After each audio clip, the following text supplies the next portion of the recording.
안녕하세요. 인하대학교 전자공학과 윤광섭 교수입니다.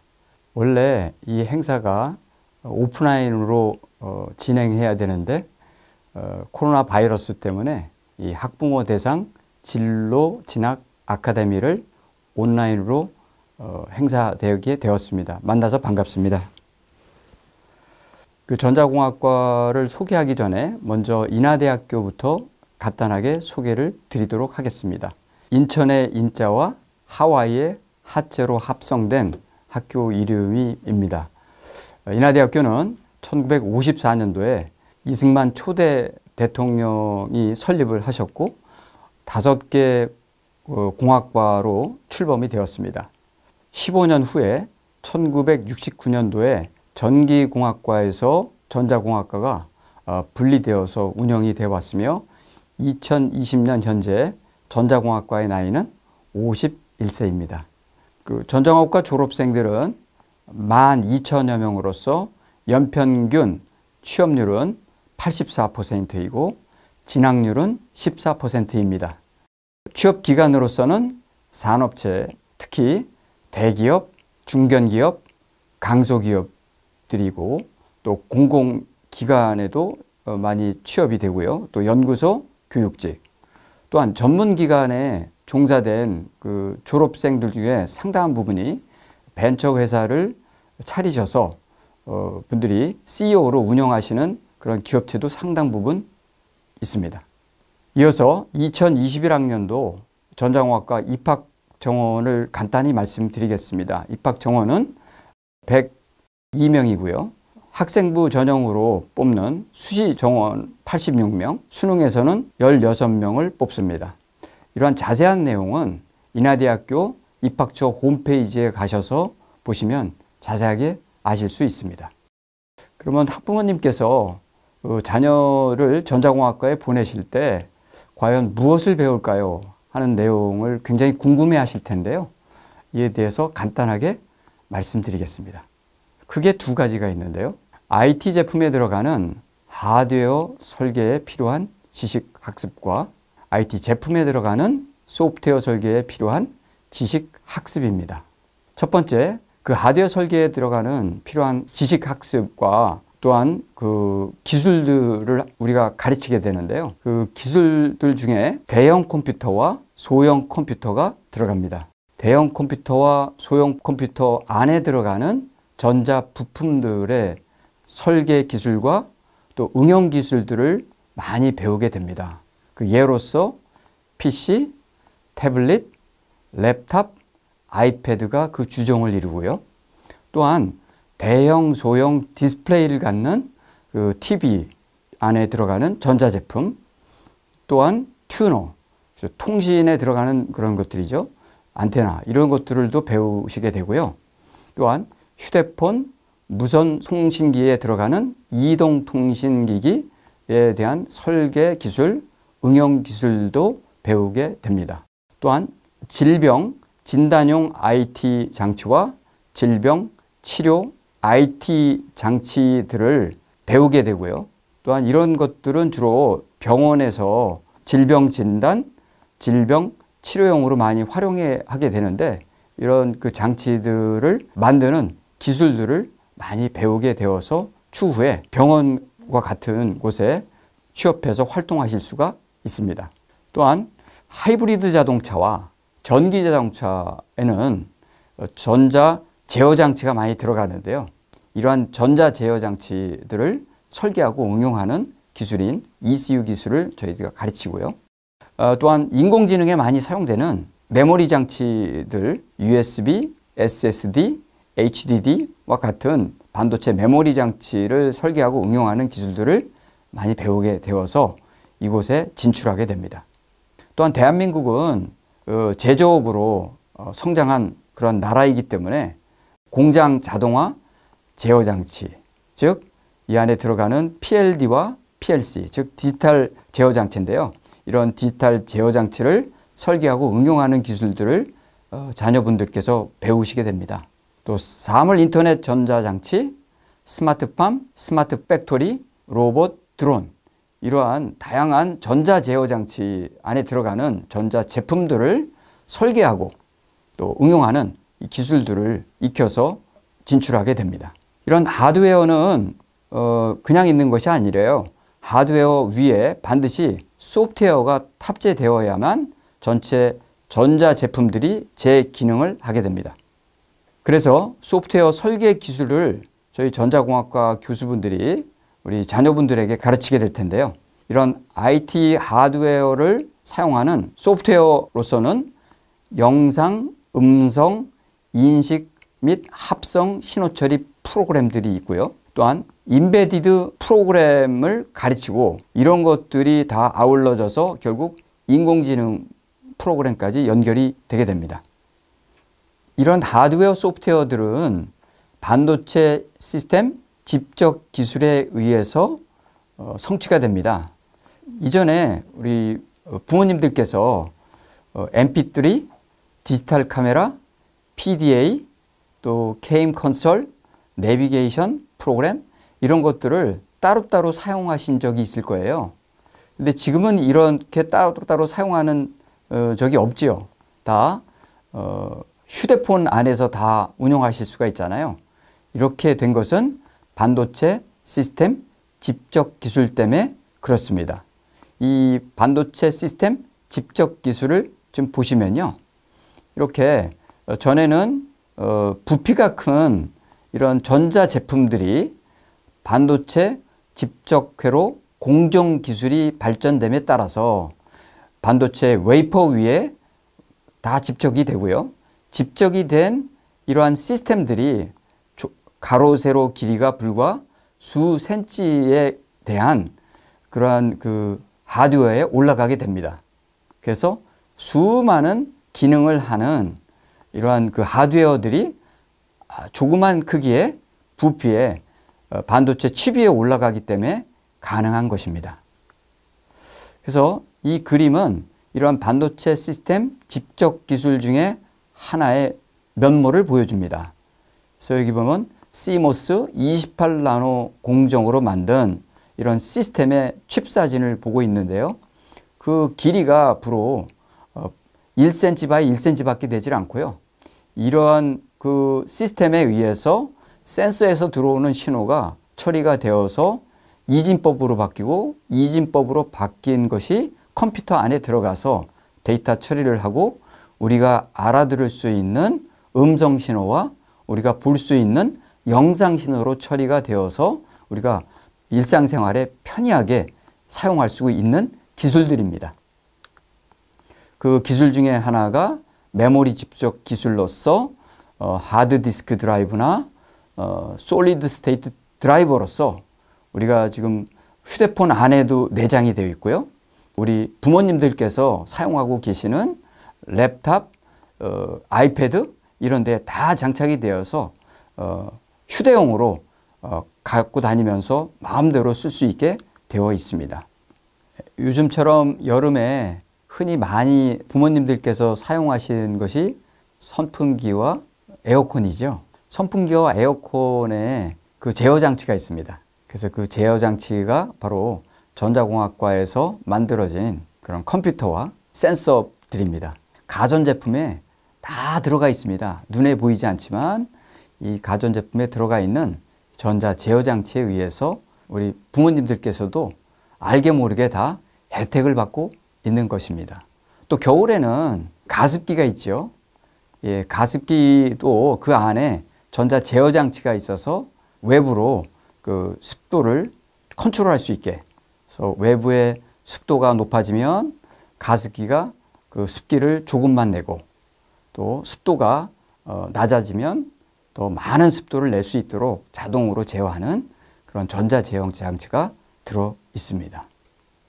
그 집에서 요즘은 그 말로써 그 TV를 그 제어하는 그러한 것도 보시죠. 저도 우리 집에 그 통신 회사에서 제공한 인공지능 프로그램이 있어서 인공지능 스피커에다가 얘기하면 그 인공지능 스피커가 저절로 내 음성을 인식을 해서 TV 채널을 맞춰줍니다. 이것은 인공지능 스피커 안에 인공지능 프로그램이 들어있어서 우리 부모님의 목소리를 인식하게 되고 인식된 것을 또 해석을 하고 해석을 해서 그 내용을 TV를 제어를 해서 그 방송국을 마음대로 조절을 할 수 있게 됩니다. 그래서 이 안에 전자제품들이 센서, 증폭기, 필터, 데이터 변환기, 컴퓨터, 스피커 이런 것들이 한 기술로 하드웨어 기술로 되어 있고요.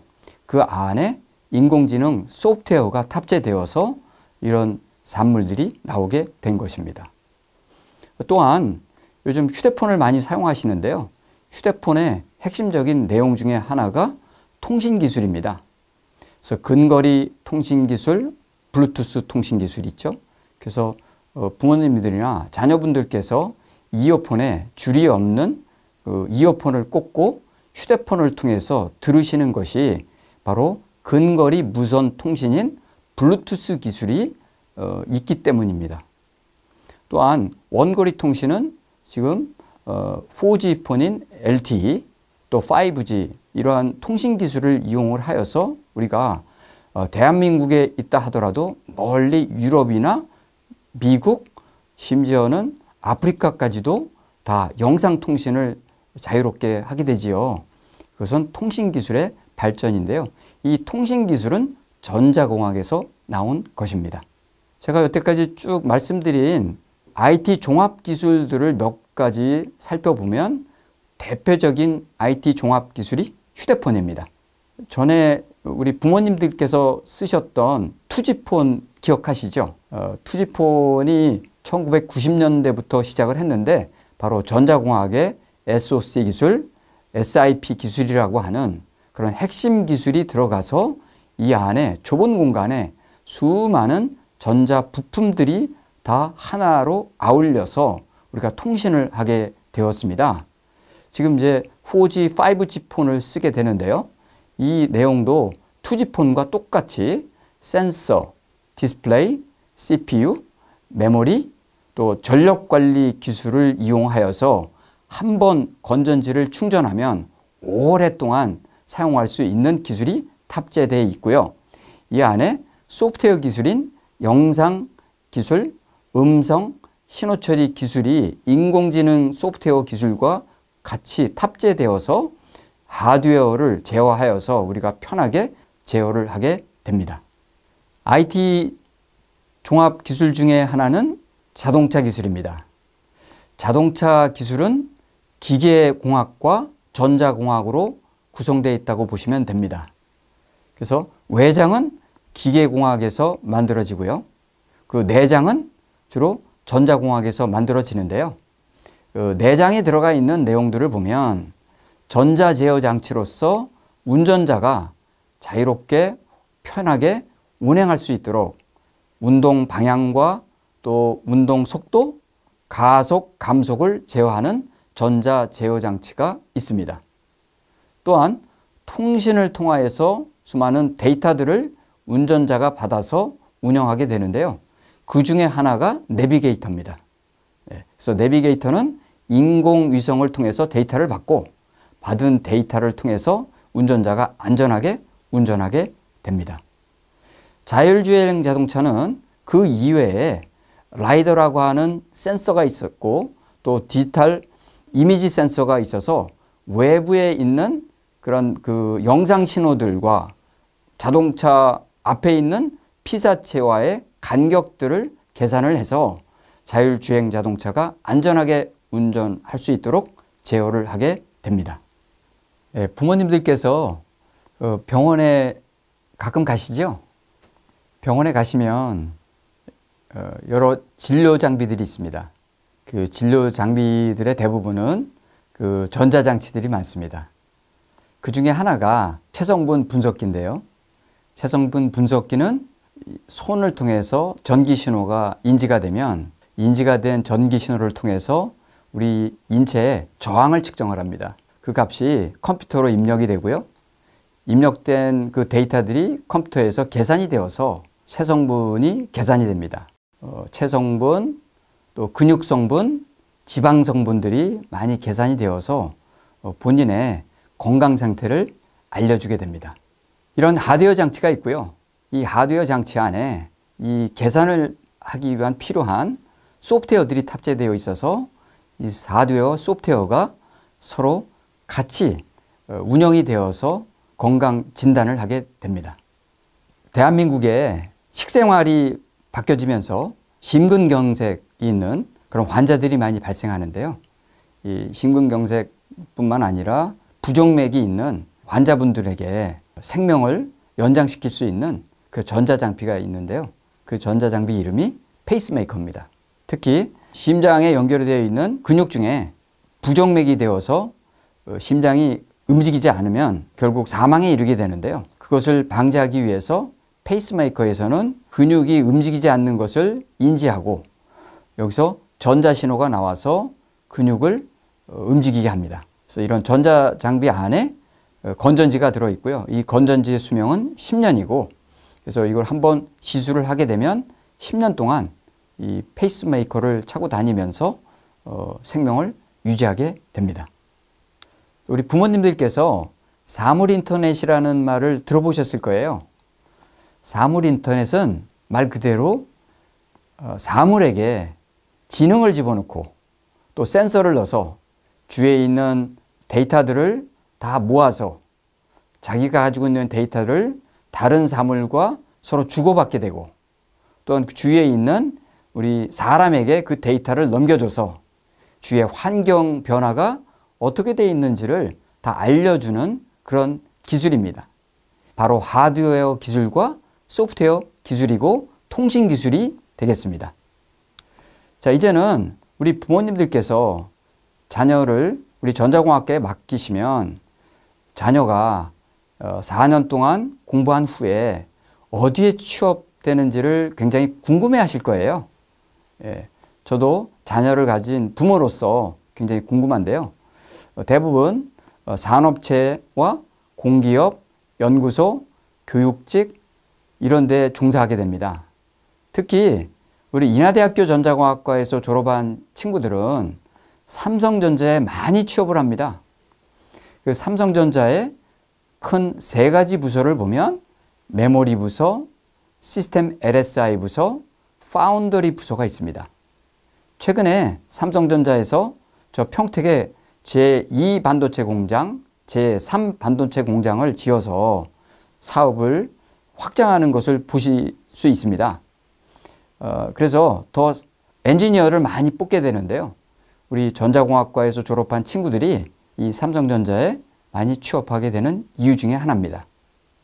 또한 삼성전기, 삼성 SDI, 삼성 SDS와 같은 이런 대기업에도 취업하게 되고요. 또 LG전자, LG디스플레이, LG화학에도 진출하게 됩니다. LG디스플레이는 주로 대형 디스플레이인 TV, 컴퓨터 이런 것들을 많이 만들어서요. 중국뿐만 아니라 유럽에도 많이 수출을 해서 엔지니어가 많이 필요합니다. 또한 LG화학 같은 경우에는요. 배터리, 에너지 관련된 부품들을 많이 만들어서 LG화학과 LG전자, 삼성전자가 협업을 합니다. 그래서 엔지니어가 많이 필요해서 이곳에도 많이 취업하게 됩니다. 또한 삼성전자와 함께 세계 메모리 시장의 75% 이상을 지금 갖고 있는 SK 하이닉스도 많은 엔지니어들을 많이 뽑고 있어서 이곳에도 취업을 합니다. 그 이외에 대기업인 온셈이, 동부전자, 또 반도체 패키징을 하는 암코, 또 반도체 장비를 만드는 주성 엔지니어링, 또 현대자동차와 협업하는 현대오토론, 그 이외에 팹리스 반도체 회사에 많이 취업을 하게 됩니다. 또한 한국전력, KT, 특허청, 그 이외에 정부 공공기관에 많이 취업을 해서 활동을 하게 되는데요. 이런 산업체와 공공기관의 임원들의 상당한 부분이 우리 전자공학과 졸업생들이 차지하고 있어서요. 알게 모르게 졸업생들이 이 후배들이 들어오면 많이 챙겨줍니다. 또한 한국전자통신연구소, 전자부품연구소, 생산기술연구소와 같은 국책연구소에 진출하여서 R&D 분야에 많이 이바지하고 있습니다. 또한 교육 쪽에도 많이 진출하는데요. 인하대학교 전자공학과를 졸업을 해서 대학 교수로서 또한 교사, 강사로도 취업 활동을 하고 있습니다. 또한 산업체, 공기업, 연구소, 전문직에서 오랫동안 경험을 쌓고 활동했었던 졸업생들이요. 자기 회사를 차려서 벤처 회사를 차려서 CEO로서 활동하는 졸업생들도 상당 부분 있습니다. 자, 그러면 우리 부모님들께서 우리 자녀를 전자공학과에 보내시면 하드웨어, 소프트웨어를 많이 배운다라고 제가 말씀을 드렸는데요. 구체적으로는 4가지 교과 과정이 있다는 것을 간단하게 말씀드리고 넘어가겠습니다. 4 분야의 교과 과정은요. 컴퓨터 시스템, 반도체 및 VLSI, 신호 및 제어, 통신 및 네트워크 분야로서 이 각 분야에 가르치는 전임 교수님, 겸임 교수님이 작게는 3분, 많게는 9분이 가르치고 계십니다.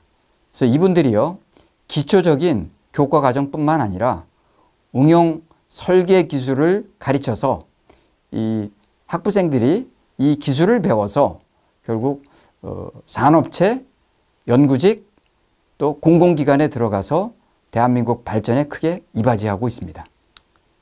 또 부모님들께서는 이 전자공학과와 다른 학과와의 차별성이 어떤지 관심이 많이 있으실 텐데요.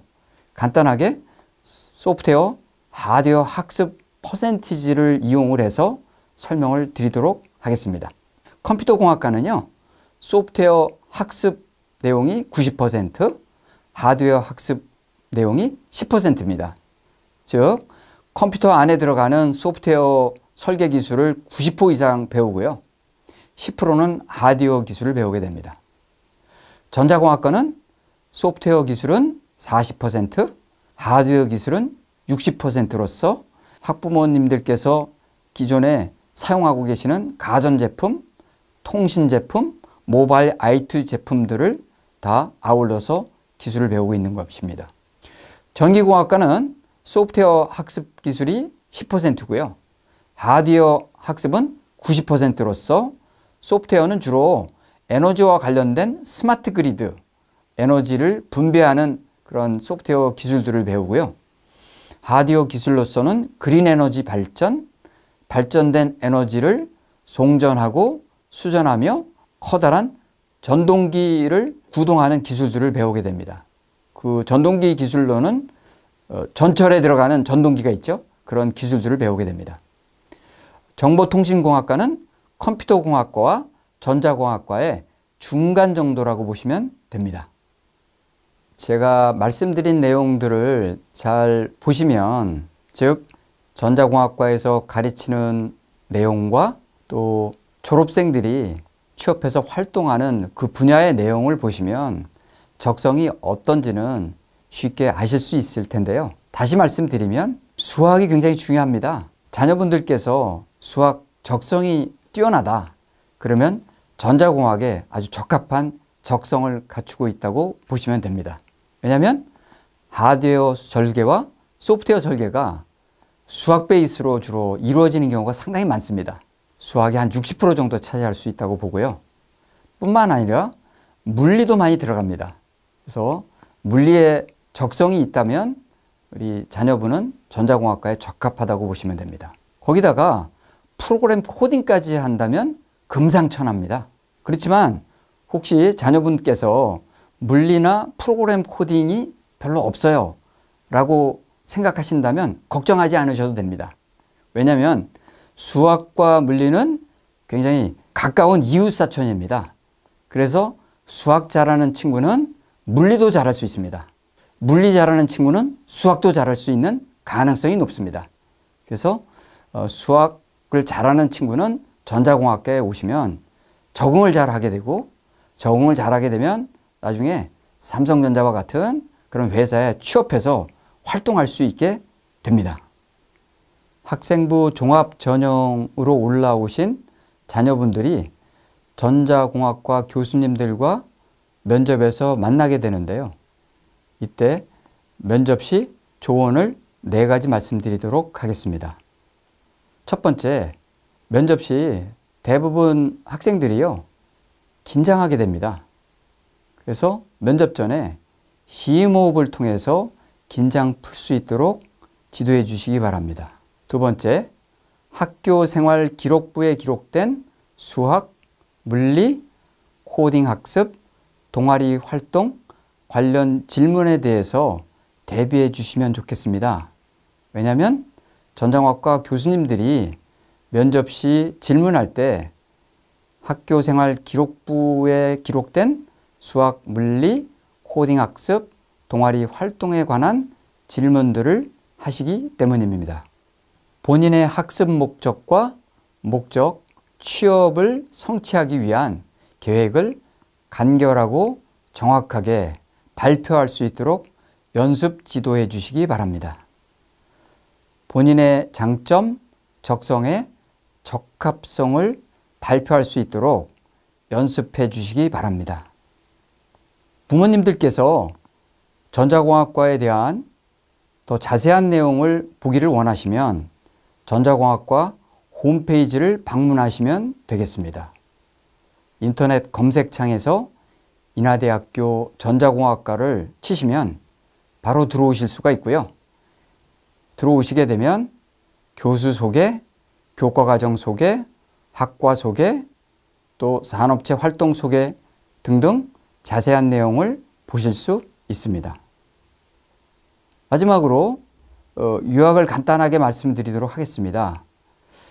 전자공학과는 이제 51년이 된 왕성하게 활동할 수 있는 나이로서 여태까지 졸업생을 12,000명을 배출했습니다.